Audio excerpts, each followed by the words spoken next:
नमस्कार दोस्तों, स्वागत है आपका इस YouTube चैनल परीक्षा सर्कल पे। अभी तक हम लोगों ने संविधान देख रहे थे ना। संविधान में क्या क्या देख लिए हैं, किसी को याद है? अभी त्योहार चल रहा था, दिवाली का त्योहार। बहुत लोगों का बहुत कुछ छूटा है और उम्मीद करते हैं सबका दिवाली बहुत अच्छे से मन गया होगा। ठीक, आज बढ़ते हैं हम लोग संविधान को थोड़ा सा रिवीजन करते हुए चलते हैं, क्योंकि बहुत गैप हो गया बीच में। तो देखते हैं हम लोगों ने क्या क्या पढ़ लिया अभी तक। भाग, संविधान में कितने भाग हैं? टोटल 22। अनुच्छेद, कुल अनुच्छेद 395। कितने भाग है? 22, जिसमें से हम लोगों का 1, 2, तीसरा चल रहा है। ठीक, अनुच्छेद में भी अभी हम लोग 13 तक देख लिए हैं। एक एक अनुच्छेद को देख रहे हैं अभी, ध्यान दीजिएगा। अनुसूचियां कितनी है?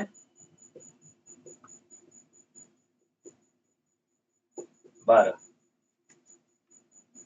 कितनी अनुसूचियां हैं? 12। प्रारंभ में 8 थी, 4 और जुड़ गई। याद रहेगा, सब बता चुके हैं, रिवीजन कर रहे हैं एक थोड़ा सा देखते हुए क्या क्या हम लोगों ने पढ़ दिया।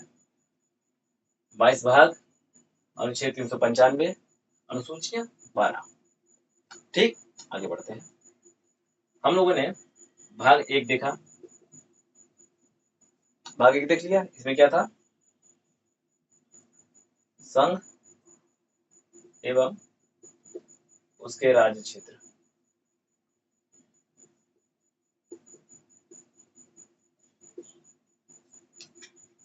भाग 1 में अनुच्छेद कितने थे?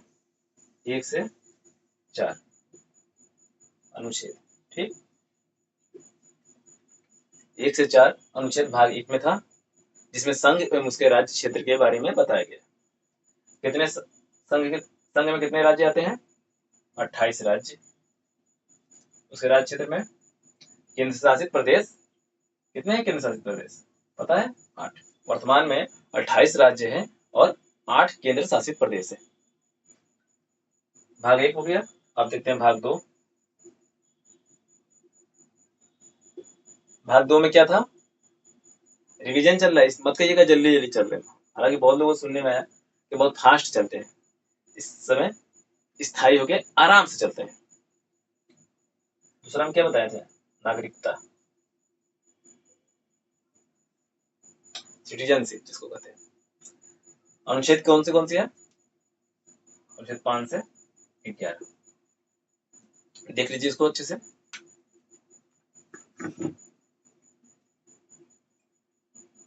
हो गया ना? भाग 1 देख लिया, संघ एवं उसके राज्य क्षेत्र। भाग 2 देख लिए, नागरिकता। नागरिकता में 5 से 11 अनुच्छेद, और 1 से 4 क्या था? राज्य क्षेत्र के बारे में। अब देखना है भाग 3। मिटा दे इसको।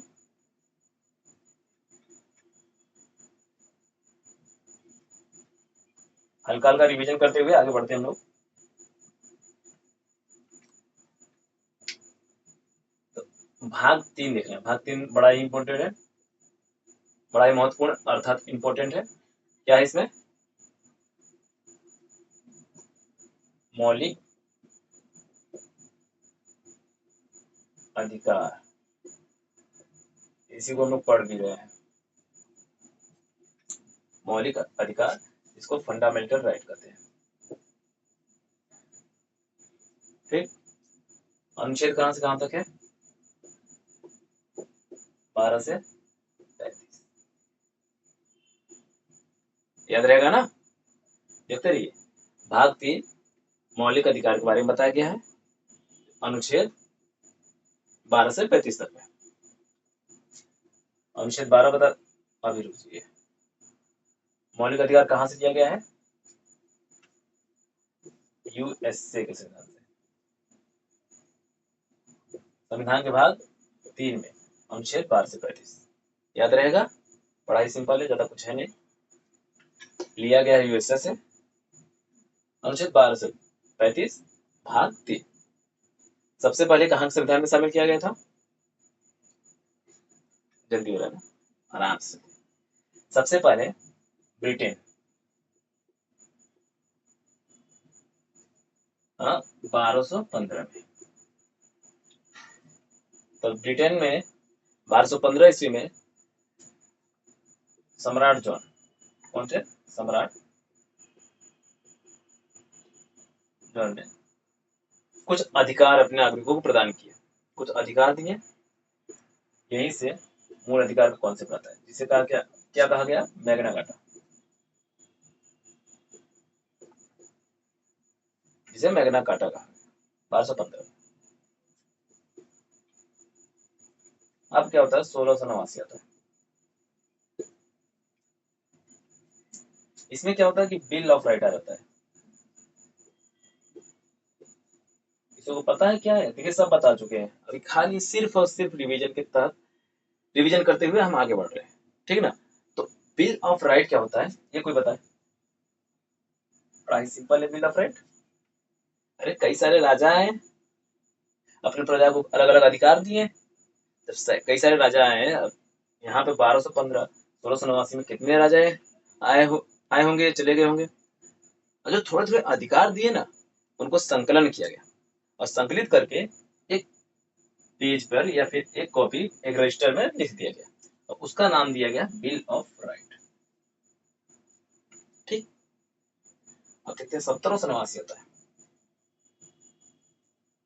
फ्रांस की क्रांति होती है इस समय, और फ्रांस के नागरिक भी अपने लिए मौलिक अधिकार की मांग करते हैं। फ्रांस के नागरिक जब मौलिक अधिकार की मांग करते हैं तो क्या किया जाता है? जो बिल ऑफ राइट होता है उसको ही फ्रांस के नागरिकों को मतलब अधिकार, मौलिक अधिकार प्रदान कर दिया जाता है। और फ्रांस के नागरिक जो होते हैं ना, देखिए भाई साहब, 1789 में फ्रांस की क्रांति होती है, वहां पर मौलिक अधिकार वहां की जनता वहां की जनता मौलिक अधिकार की मांग करती है और मौलिक अधिकार को मिल जाता है। यहाँ तक तो ठीक था, लेकिन इस मौलिक अधिकार का उल्लंघन वहां के राजा, राजा कौन थे? लुई 16वें। लुई 16वें जो वहां के राजा थे, उन्होंने इस मौलिक अधिकार का उल्लंघन कर दिया। अब क्या होता है कि मौलिक अधिकार का उल्लंघन करने पर इनको फांसी दे दी जाती है। याद है? इधर भूल गए भाई साहब? पूरा बता चुके हैं, एक एक चीज सिर्फ रिवीजन कर रहे हैं। फिर ध्यान दीजिएगा, इनको फांसी दिया गया था लुई 16वें को, मौलिक अधिकार के उल्लंघन पर। मतलब जब अमेरिका का संविधान बना था, अमेरिका के संविधान में क्या होता है कि वहां पर मूल अधिकार पहले तो नहीं दिया जाता है। शुरुआत में अमेरिका के संविधान जब बनता है उस समय मूल अधिकार, जब भारत में संविधान बन रहा था तभी मूल अधिकार दे दिए गए, लेकिन अमेरिका में ऐसा नहीं था। हालांकि अमेरिका में फिर भी भारत से कई सौ साल पहले मिल गया था। 1791 में जो ये बिल ऑफ राइट था, इसको ही अमेरिका के संविधान में शामिल कर लिया गया। बिल ऑफ राइट को ही अमेरिका के संविधान में शामिल कर लिया जाता है और यहाँ से अमेरिका के नागरिकों को भी मौलिक अधिकार मिल जाते हैं। ठीक। अभी तक तो इसका इतिहास क्या क्या हम लोगों ने पढ़ा, इस तरह भाग 1, भाग 2, भाग 3, 12 से 35 तक है। अब देखते हैं इसको और भी डिटेल में। आज हो सकता है थोड़ा वीडियो लंबा जाए क्योंकि रिवीजन के साथ चल रहे हैं।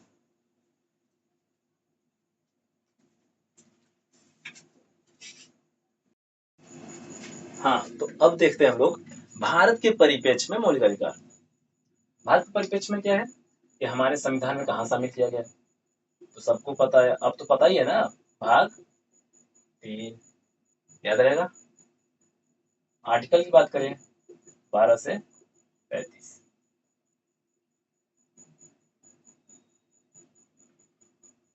12 से 35 तक याद है।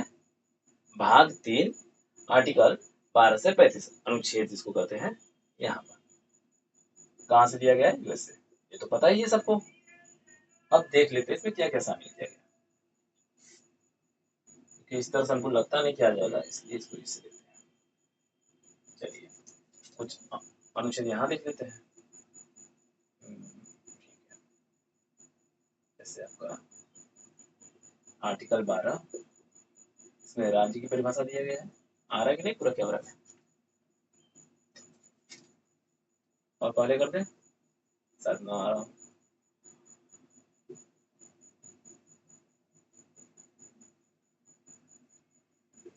आर्टिकल 12 राज्य, इसको भी बता चुके हैं। राज्य कितने प्रकार से, केंद्र केंद्र एवं विधानमंडल, राज्य में केंद्र एवं विधानमंडल, फिर उसके बाद एक और आएगा केंद्र एवं संसद, फिर राज्य सरकार एवं विधानमंडल, प्राधिकारी, इसमें स्थानीय प्राधिकारी एवं अन्य प्राधिकारी, 4 लोग आएंगे।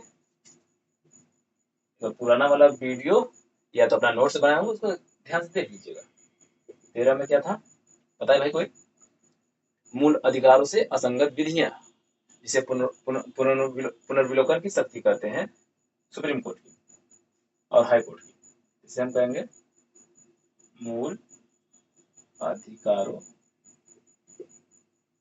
से असंगत विधियां।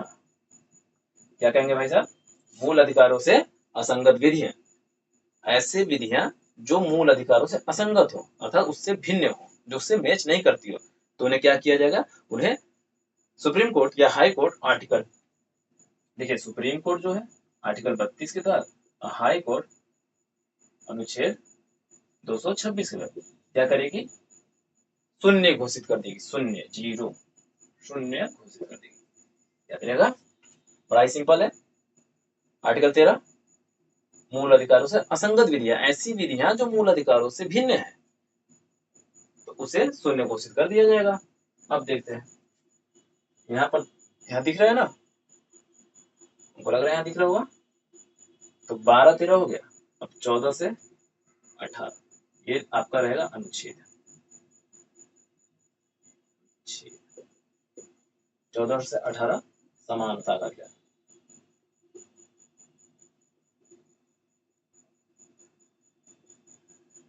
ठीक दिख रहा है पूरा पूरा। अब 19 से 22 समानता मिल गया, सब लोग समान है। उसके बाद क्या होता है? स्वतंत्रता, वो स्वतंत्रता चाहिए। चल भाई तुमको स्वतंत्रता मिल गई, समानता मिल गया, स्वतंत्रता मिल गया। देखते रहिए आर्टिकल 23 व 24 क्या है? आर्टिकल 23-24 में समानता हो गया, स्वतंत्रता हो गया। अब शोषण नहीं होना चाहिए किसी का, अर्थात शोषण के विरुद्ध अधिकार।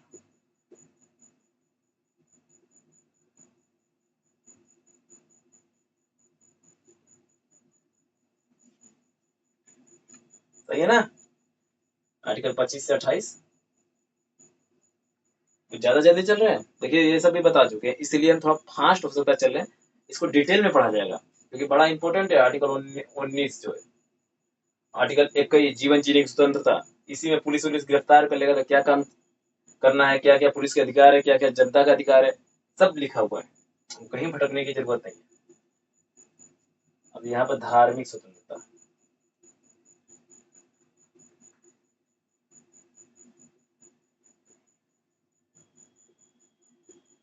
ठीक। अब आते हैं 29 और 30 शिक्षा। भाई जब धार्मिक स्वतंत्रता मिली है तो धार्मिक शिक्षा भी मिलनी चाहिए। शिक्षा एवं जो अपनी संस्कृति है उनको सजोना भी है, संस्कृति समृद्धि का।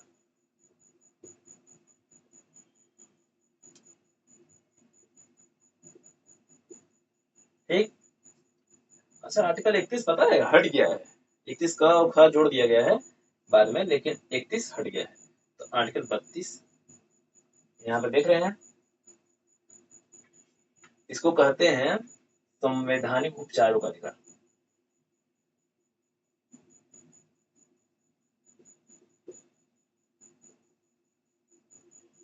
इसका मतलब समझ लेते हैं। देखिए इसको ना, इसको भीमराव अम्बेडकर कहे हैं संविधान का आत्मा।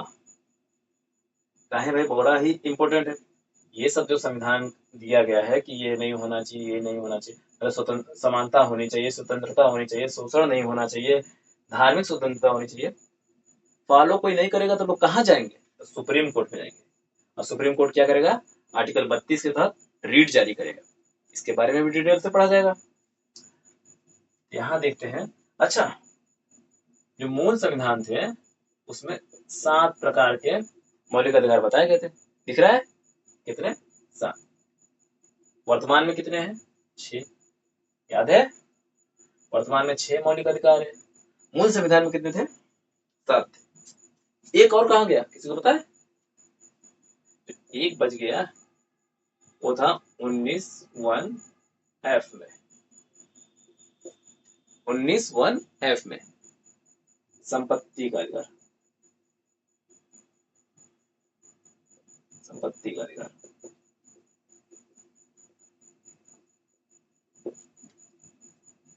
अब ये मौलिक अधिकार न रह के क्या रह गया है? विधिक अधिकार, क्योंकि यहाँ मौलिक अधिकार से इसको हटा दिया गया। अब विधिक अधिकार हो गया, ठीक। संपत्ति का अधिकार जो 19(1)(f) में था उसको हटा दिया गया, और 31 में था उसको भी हटाकर, पहले था ना संपत्ति अर्जन, व्ययन, धारण करने का भी एक व्यक्ति को अधिकार होना चाहिए, लेकिन इससे थोड़ा समस्या आने लगी, सरकार ने इसको हटा दिया। समस्या आपको बाद में बताएंगे, ये केस डिपेंड करता है उसी पे। आपका सबसे इम्पोर्टेंट कौन सा था? 1973 वाला केशवानंद भारती। केशवानंद भारती केस में उसके बाद ये निर्णय लिया गया। पहले तो निर्णय ले लिया गया, फिर उसके बाद केशवानंद भारती केस इसी बन गया। संपत्ति का अधिकार, विधिक अधिकार हो गया 300, जो कि अनुच्छेद 300 क में शामिल कर लिया इसको। कौन सा अनुच्छेद? 300 का। देख लीजिए। फिर पूछते हैं, तेज नहीं चल रहे हैं? हम बहुत सुनने में आया है कि बहुत फास्ट भाग रहे हैं, हालांकि हमको लग रहा है कि थोड़ा तेज है, लेकिन लिखते हुए बता रहे हैं ना, तो हो सकता है बहुत धीमा है, क्योंकि आप लोग कैच भी कर लेंगे, क्योंकि ये सब पढ़ा हुआ चीज है। फिर देख लेते हैं मौलिक अधिकार, क्योंकि हमारे भाग 3 यूएसए संविधान से दिया गया है। अनुच्छेद कितना है? 12 से 35, ठीक। मूल संविधान में कुल 7 मौलिक अधिकार थे, एक हटा दिया गया है, अब बचा है 6। एक हटा दिया गया, बचा 6। अब 6 में से समानता का अधिकार 14 से 18, स्वतंत्रता का अधिकार 19 से 22, शोषण के विरुद्ध अधिकार 23 व 24, धार्मिक स्वतंत्रता का अधिकार 25 से 28, शिक्षा एवं संस्कृति संबंधी अधिकार 30 और 31, सॉरी 29 और 30, और संवैधानिक उपचारों का अधिकार अनुच्छेद 32 में दिया गया। यहाँ कंप्लीट नहीं होता है, ये तो अभी ऊपर ऊपर जाने हैं। अब इसके अंदर घुसा जाएगा डिटेल में जानने के लिए, क्योंकि हम लोग ने 12 और 13 राज्य में क्या था? आर्टिकल 12 में राज्य जो दिया है उसकी परिभाषा भाग 4 के लिए भी होगा। भाग 4 में भी यही राज्य की परिभाषा होगी। और राज्य में क्या है आपका? केंद्र सरकार, राज्य, केंद्र सरकार एवं संसद, ये क्या है? आपके राज्य कराएंगे। राज्य सरकार एवं विधानमंडल, केंद्र सरकार, राज्य सरकार, विधानमंडल, स्थानीय प्राधिकारी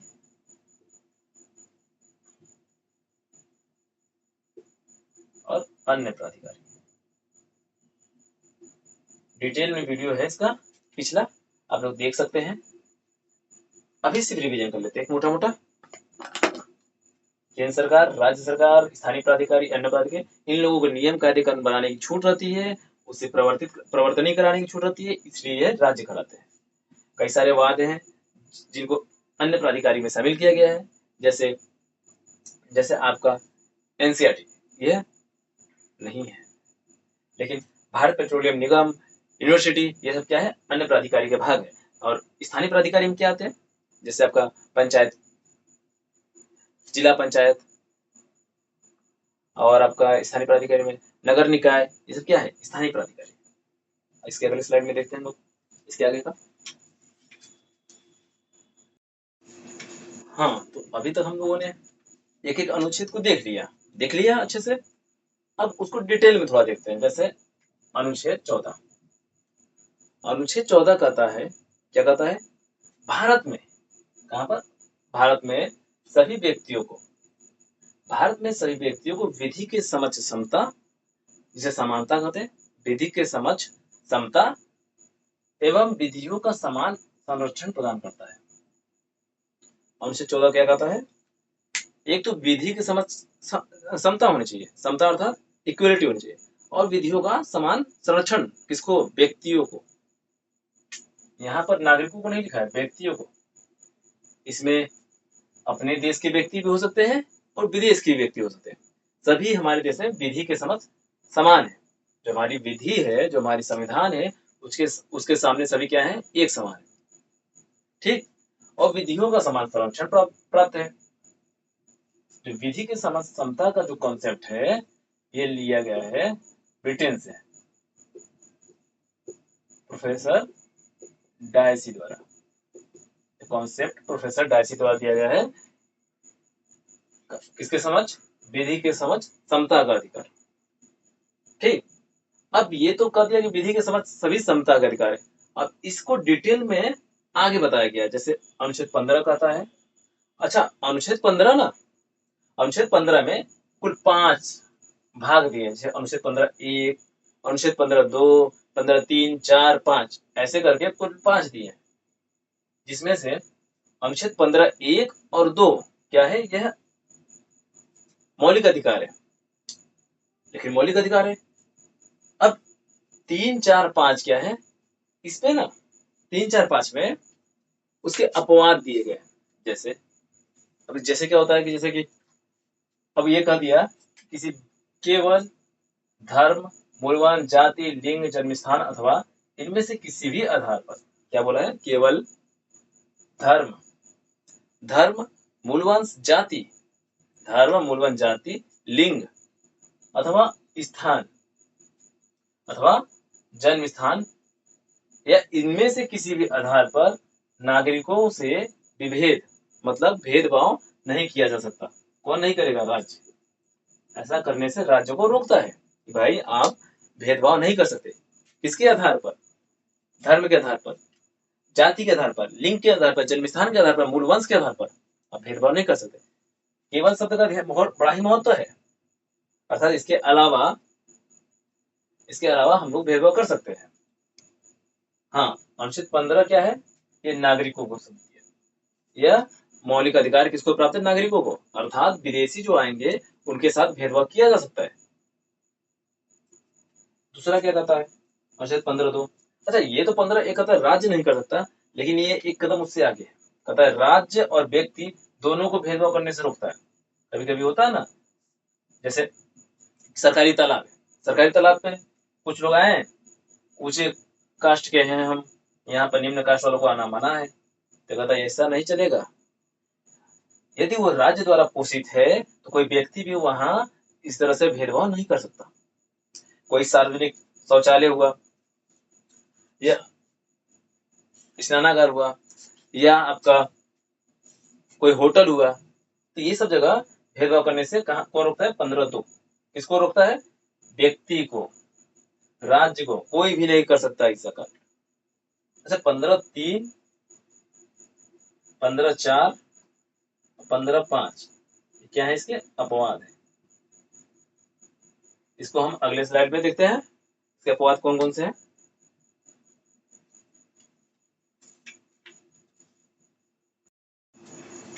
हाँ दोस्तों, तो अभी तक हम लोगों ने अनुच्छेद 15 और 14, अनुच्छेद 14, 15 को देखा।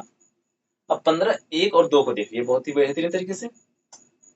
अब 15 के जो अपवाद है उनको देख लेते हैं। क्या अपवाद है? जैसे समानता का अधिकार तो दिया जा रहा है, लेकिन कुछ ऐसे भी लोग हैं जो बहुत ही पिछड़े रह गए, तो उनको एक समान लाने के लिए कुछ आरक्षण की व्यवस्था कर दी गई। कहते हैं ना कि आरक्षण क्यों दिया जा रहा है, तो आज देखते हैं आरक्षण की व्यवस्था कहाँ पर किया गया। जैसे अनुच्छेद 15(3) कहा गया है स्त्री एवं बालकों। किसको? स्त्री एवं बालकों के लिए विशेष उपबंध। कहते हैं सब समान है, स्त्री पुरुष और महिला दोनों समान हो गया, लेकिन ऐसा नहीं है। यदि समान रहते हैं तो उनके लिए विशेष उपबंध नहीं किया जाता। क्यों भाई? महिलाओं के लिए महिला आयोग है, पुरुष के लिए पुरुष आयोग बना है? नहीं। तो महिलाओं के लिए महिला आयोग, बालकों के लिए जैसे 6 से 14 वर्ष के आयु तक के जो बालक होते हैं उनको क्या दिया जाता है? शिक्षा संबंधी अधिकार, उनको शिक्षा दिलाया जाए। तो सबको नहीं दिया जाता। क्यों भाई? क्योंकि इनको मुख्य धारा में लाया जा सके और इनका विकास हो सके। स्त्रियों के लिए महिला आयोग, प्रसूति अवकाश दिया जाता है। कुछ महिलाओं को, जो महिला प्रेग्नेंट होती है, उन्हें प्रसूति अवकाश दिया जाता है यदि जॉब पर है। वो किसके तहत दिया जाता है? अनुच्छेद 15(3) के तहत। बाल विकास आयोग की स्थापना किया जाता है या किया गया है किसके तहत? 15(3) के तहत, कि बालकों का अच्छा विकास। मिड डे मील, आप लोगों ने सुना होगा, नाम चेंज हो गया आजकल। जो मध्याह्न भोजन दिया जाता है स्कूल में। आप देखते हैं 15(4), बड़ा ही इंपॉर्टेंट है। 15(4) क्या कहता है? जो शैक्षणिक रूप से पिछड़े हुए लोग हैं, सामाजिक दृष्टि से पिछड़े हुए हैं, ST SC वाले हैं, इन लोगों के लिए आरक्षण का प्रावधान किया गया है। कहाँ पर आरक्षण? शैक्षणिक संस्थाओं में। अर्थात ये कॉलेज में जाएंगे, इनको कितने परसेंट का, कोई बताएगा? ओबीसी के लिए 27%। 27% का आरक्षण ओबीसी के लिए किया गया है और अन्य लोगों के लिए भी आरक्षण का प्रावधान किया गया है। ये किसके तहत है? अनुच्छेद 15(5) के तहत। अब देखते हैं टोटल आरक्षण कितनी होनी चाहिए। टोटल आरक्षण कहा गया है 50% से अधिक नहीं हो सकती। अभी पता है आपको, जनरल को भी आरक्षण दिया जा रहा है 10%, जिसको कहते हैं EWS। ये 50 से प्लस है, मतलब ये 50% जो इन लोगों के लिए है, इसमें छेड़छाड़ नहीं किया गया है। जो बचा 50%, उसी में से 10% EWS के लिए निकल गया है। ठीक, ये 50% इन लोगों के लिए रिजर्व हो गया, जरूरी भी है। अब देखते हैं अनुच्छेद 15(5). यही आरक्षण की व्यवस्था संविधान संशोधन करके इसको डाला गया है, पहले नहीं था शुरू में। प्राइवेट शैक्षणिक संस्थाओं में भी किया गया है, अर्थात जो प्राइवेट संस्था है उनमें भी अनुच्छेद आरक्षण संबंधी प्रावधान जो है वो लागू होंगे। अगले स्लाइड में देखते हैं अनुच्छेद 16, 17, 18, जो कि बहुत ही महत्वपूर्ण है। 16 क्या करता है? अवसर की समानता की बात करता है, सभी को समान अवसर दिए जाए। उसमें भी कुछ अपवाद है। 17 सबसे महत्वपूर्ण है, अस्पृश्यता, छुआछूत, उसको खत्म किया गया है। हालांकि अनुच्छेद 17 जो है एक दंडनीय अपराध है, यदि उसको कोई करता है तो दंड दिया जाएगा। अनुच्छेद 18 उपाधियों का अंत करता है।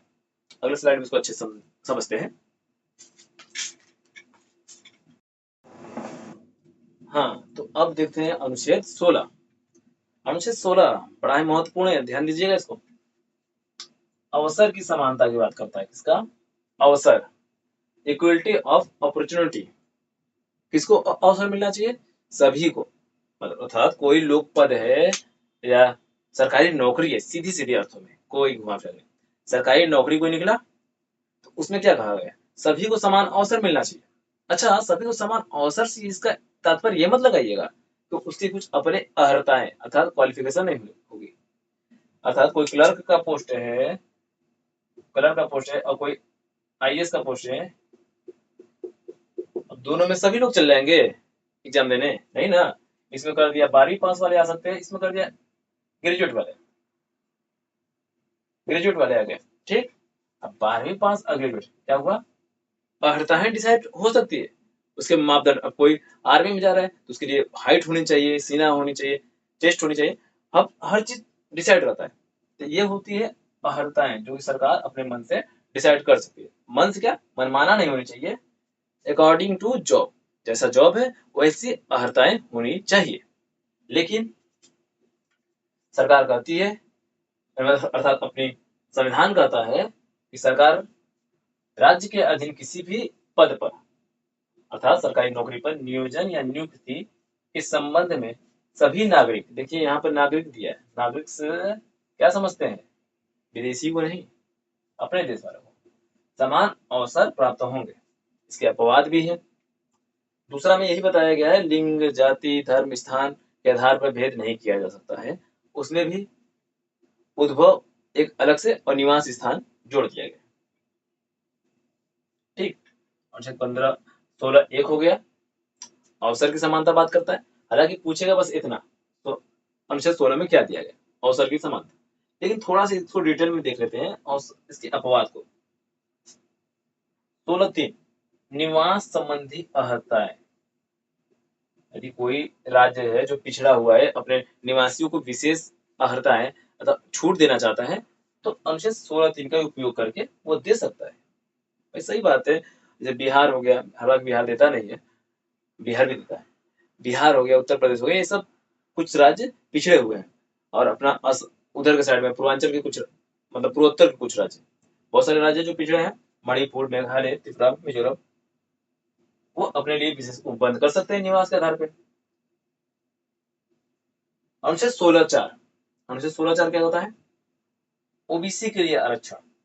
किसमें? अभी तो हम लोगों ने शैक्षणिक संस्थाओं में देखा, अब कहता है नौकरी में भी। कितना परसेंट? 27%। याद है, टोटल आरक्षण 50% से अधिक, कितना? 50 से अधिक नहीं होगी, अधिकतम 50% तक। किसकी रिपोर्ट के आधार पर? मंडल आयोग।